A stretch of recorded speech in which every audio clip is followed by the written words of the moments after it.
Hello there.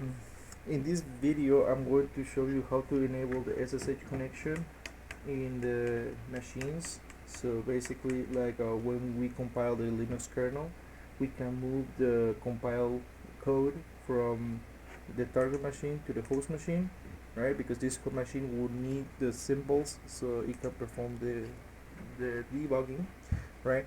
So in order for us to do so, what we are going to do is basically enable the SSH server. I already did it, but I'm going to show you really quickly how to do it. So basically, we're going to install the OpenSSH server, right? So, well, in my case, it's already installed, but it would ask you like just if you are sure to install it, right? And then we're going to allow the server through the firewall, right? So here it is, right? And then what we're going to do is basically we're going to modify the configuration of the SSH server, right? So it's here basically in SSH config, and right. So basically we need to look for this entry permit root login, right? So in this case, most likely it will tell you that actually it will say something like prohibit password, but it will be something like this. So we just change it for yes, right? And then you just like Control X to get out and just save it, right?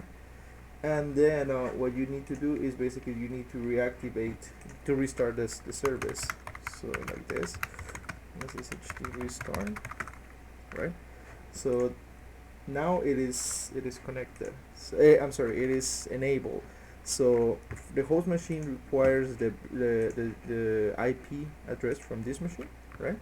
So we need to get it like this, ifconfig, and then the IP is here, right? Well, because it's like these two machines are in the same host, so like basically it's a local IP address, right? So we're going to use this one, and we need the user and the password, right? So like the whole idea of the SSH server is to move the compiled source code from this machine to this machine, right? So we're going to make a small test. We're going to create a really simple document, txt, right?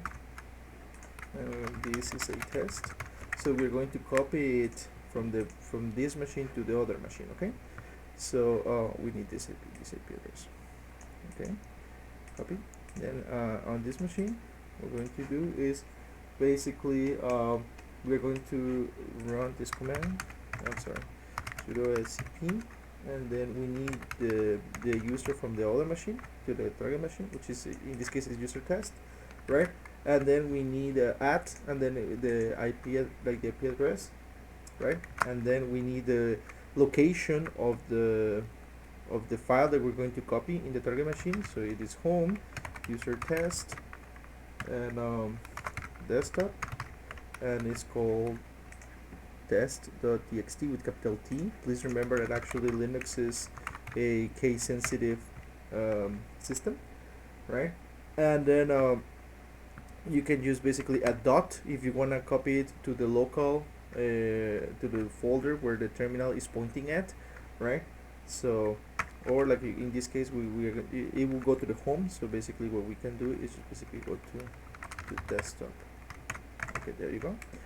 And then like this is well, for the password for this machine, right?